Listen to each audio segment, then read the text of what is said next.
Welcome! When most of us think of Germany, we think of Oktoberfest, sauerkraut, castles, and of course, lederhosen, traditional dress. But that isn't German, it's actually Bavarian.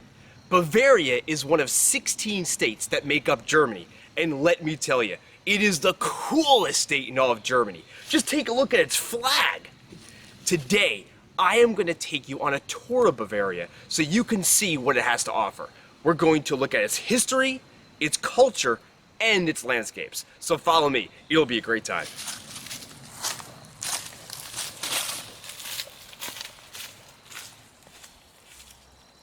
The first aspect of Bavaria which we're going to explore is its history. In order to do that, I'm going to take you out into the countryside to show you one of Europe's most beautiful structures, Neuschwanstein Castle. Then we'll go into the largest city in all of Bavaria, and also its capital, Munich, which has a great deal to offer us. Bavaria was its own sovereign nation for centuries, only uniting with the rest of Germany in 1870. Even after unification, Bavaria was allowed to keep its own government and its own army until just after the First World War. Up until 1918, Bavaria was a monarchy ruled by the Wittelsbach dynasty, with perhaps its most famous king being Ludwig II, the builder of Neuschwanstein Castle. Today, Bavaria is a republic within Germany that is controlled by the Christian Socialist Union Party, a political party that only exists in Bavaria. King Ludwig II ruled Bavaria from 1864 to 1886. He was rather a mysterious individual and built an ideal fantasy world around him, far removed from reality. Ludwig was fascinated by the works of composer Richard Wagner. He named his fairy tale castle New Swan Castle, or Neuschwanstein, after the Swan Knight in Wagner's opera Lohengrin. Neuschwanstein was opened to the paying public just 6 weeks after Ludwig's death. Since then, more than 61 million people have visited the castle. The palace also served as the inspiration for Disneyland's Sleeping Beauty Castle. So our tour begins at Neuschwanstein, located in Bavaria's southwest corner. So here we are, approaching the castle.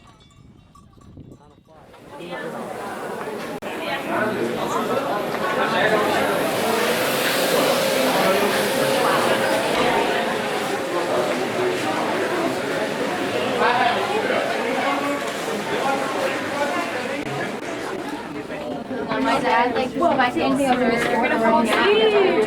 walking. Where are we walking, Cassie? We're walking up the stairs in the Neuschwanstein Castle. Very good. Woo! I feel like a princess going up to my tower. Oh, my feet are too big for these stairs. The castle's interior is just as spectacular as the outside. This is the throne hall with its 12-foot-high chandelier. The room is a combination of church and throne room, representing Ludwig's belief that as king, he was mediator between God and the people. Even his bedroom is highly elaborate, with his own private chapel in the corner. The Singers' Hall is decorated with scenes from Wagner's operas Parsifal and Lohengrin. It's a monument to the knights of medieval times.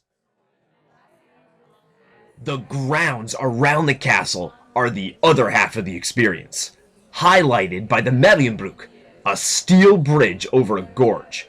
It has a fantastic view of the castle. Just wait till you hear the reactions of seeing the view from my students.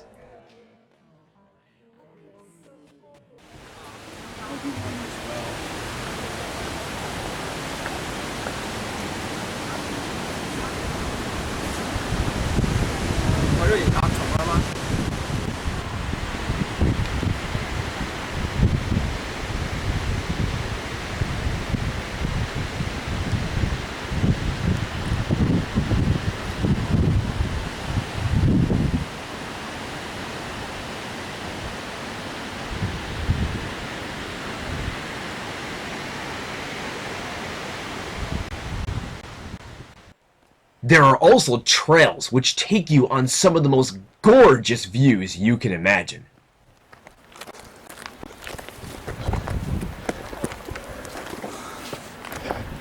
Wow. Oh my god! Holy cow! Wow, so worth it. So worth Wow, thanks Jake for the advice. Whoa. Oh my god. Dude, what? Now you know why he built this castle here. Yeah. Very well. Awesome.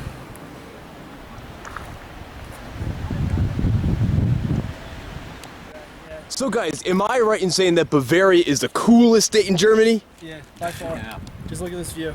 Sums it all up. Yes, exactly.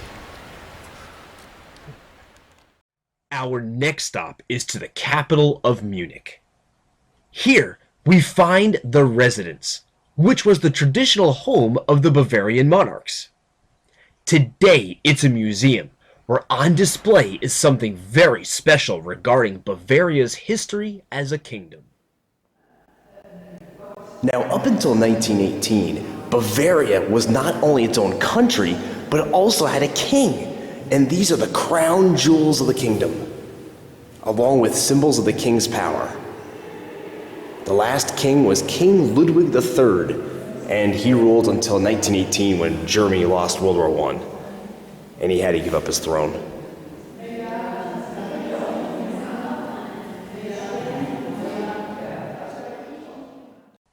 Munich has a number of historical churches, the most famous being the Frauenkirche, which is the Church of Our Lady in English.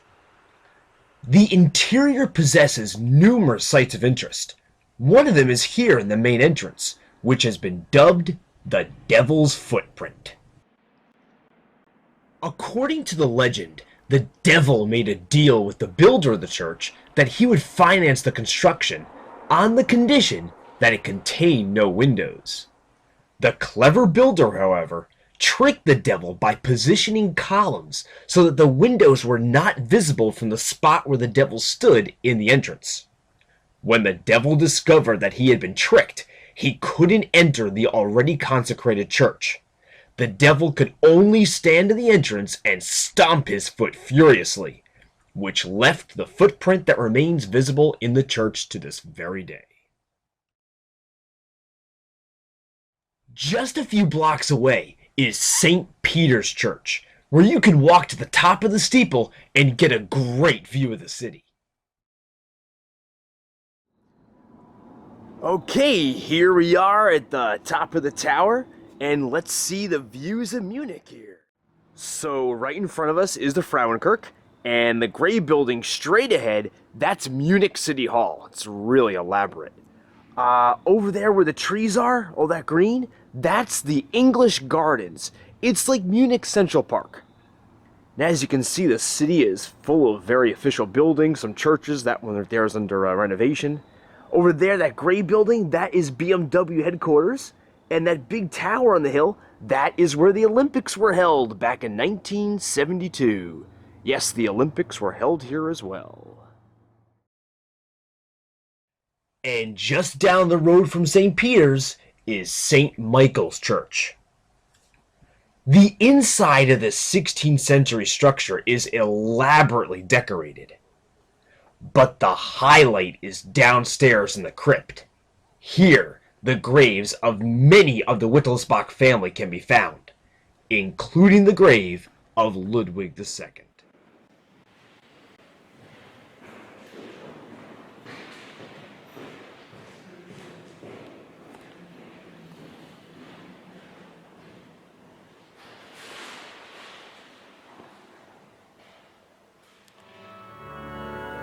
So this is it. This is Ludwig II's coffin. Come on, I'll show you. Here it is.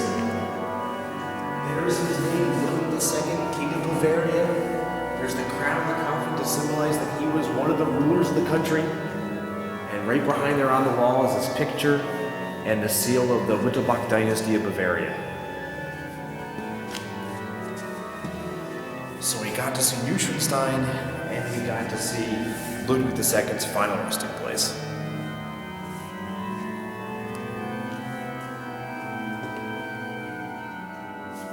I just wanted to say thank you. Thank you for building Neuschwanstein Castle. It's awesome. Everybody loves it. Thank you very much.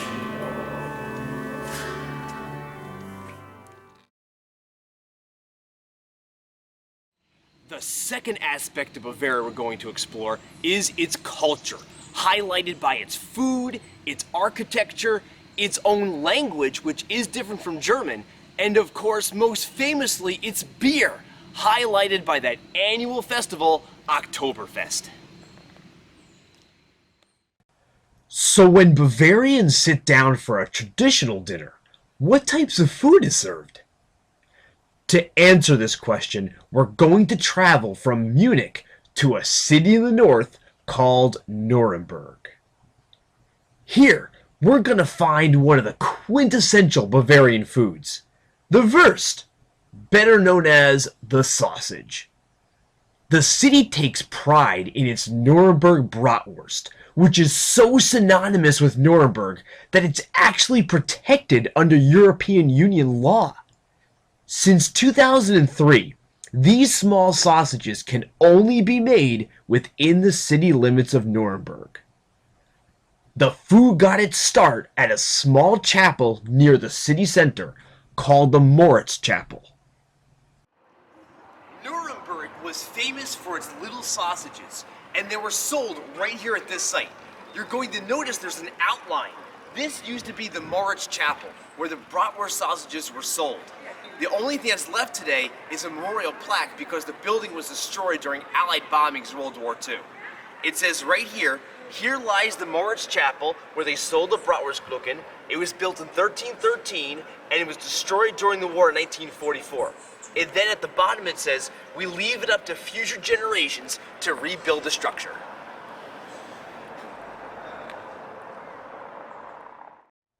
Even though the Moritz Chapel is gone, you could still find Nuremberg bratwurst in many locations. A few blocks away, we stopped at one of them and had ourselves a delicious lunch, which after learning of its history, we all thoroughly enjoyed. Another famous item in the Bavarian diet is the pretzel. They've been made in Bavaria since the 12th century, and today is a very common snack, where you can find them basically almost everywhere. We'll depart Nuremberg and return to Munich to discuss Bavaria's most well-known cultural commodity. And of course, as you know, Bavaria is famous for its beer halls. We're here at the Augustinkeller. This is the oldest beer hall in all of Munich.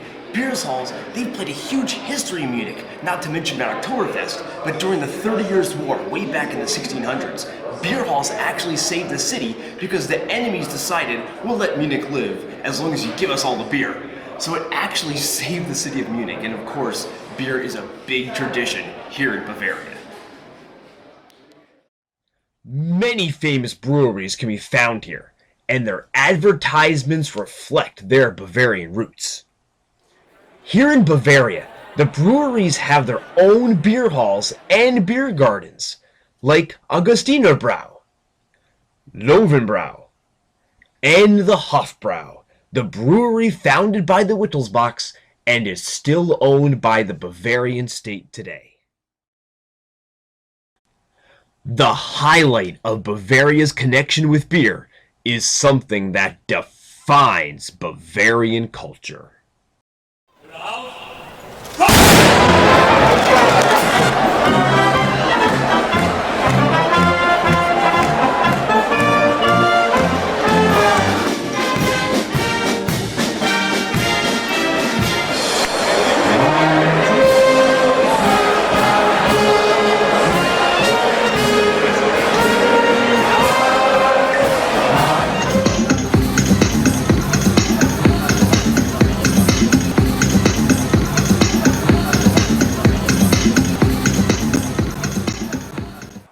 The world's largest beer festival has attracted people from all over the world, where in 2016, over 6 million liters of beer were consumed. And 10 security had to take 96,000 mugs from souvenir hunters at the exits of the tents and festival grounds. Oktoberfest began as a wedding celebration back in 1810 for Crown Prince Ludwig, later King Ludwig I, and Princess Teresa. We're here at the Theresienwiese, or Teresa's Meadow, named after the princess. Mr. Butchko, where are we? Well, you said you wanted to see where Oktoberfest is held, right? Yeah. Just look the other way. Oh, Cool. my God. It's awesome. We're here. Oh my God. Come on, let me show you around.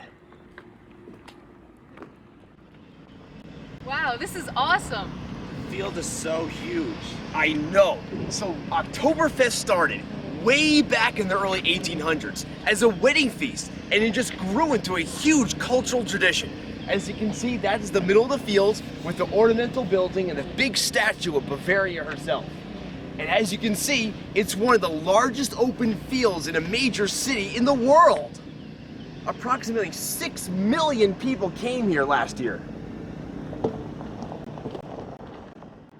The statue is a female personification of the Bavarian homeland, and by extension, its strength and glory. It was commissioned by King Ludwig I. The 60-foot-high statue weighs over 87 tons and rests on a 28-foot pedestal.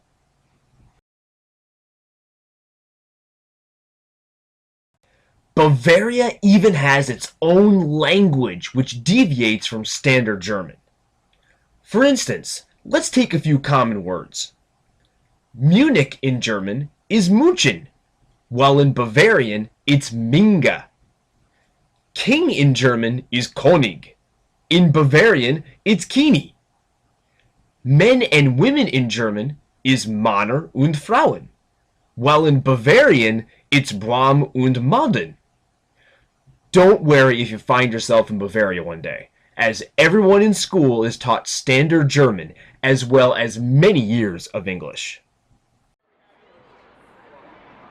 There's also a product made in Bavaria that you may have heard of once or twice before. Now, if there's one product you probably know that's made in Bavaria, it's cars. BMW, Bavarian Motor Works. The blue and the white checker symbol in their logo is part of the Bavarian flag. So obviously it's a product that we all know and love, and of course it's made right here in Bavaria.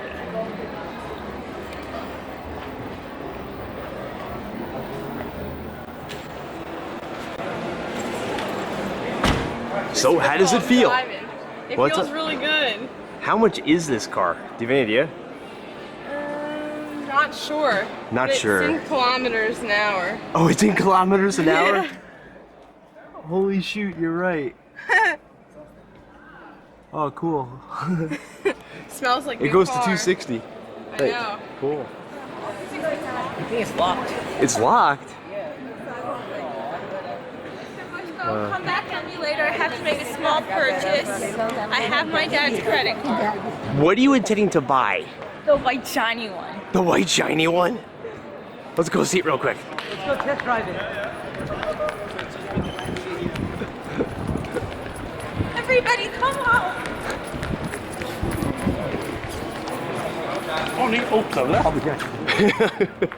Thanks, Dad.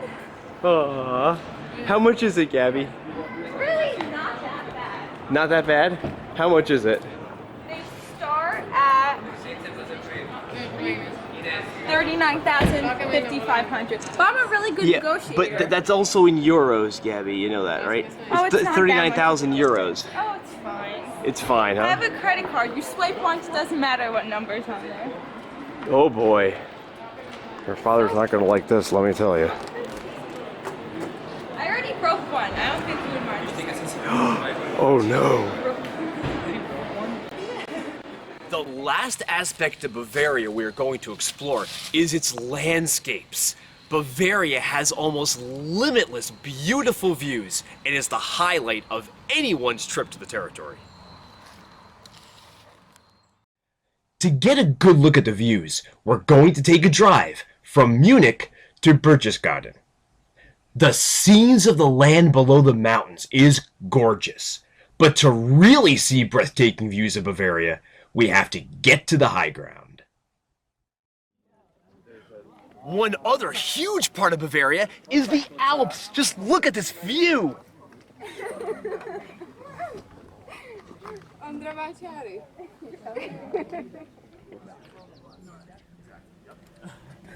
It's gonna be easier to cramp rain. It'll be easier to cramp up here. Not reaching anything, bro. Woo! We'll get there. We will Yeah, get I there. don't know how I'm gonna do it, but I am.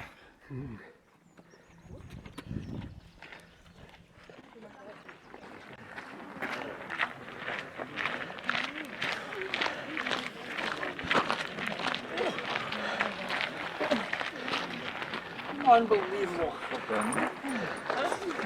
They're literally breathtaking.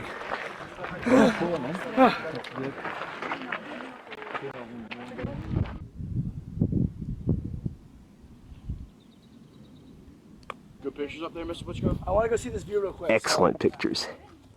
I'm just gonna come up real quick. Okay. Pat, take a look at this view. Jesus.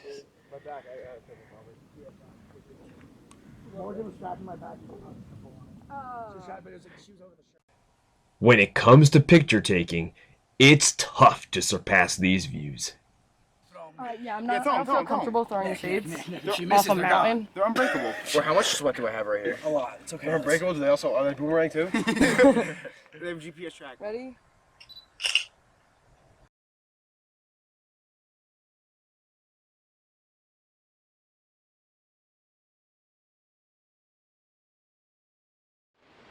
Wow, Mr. Butchko, you're right. Bavaria is amazing. I'm glad you liked it, and I hope you liked it as well, and got to know Bavaria's unique cultural identity and all that Bavaria has to offer everybody.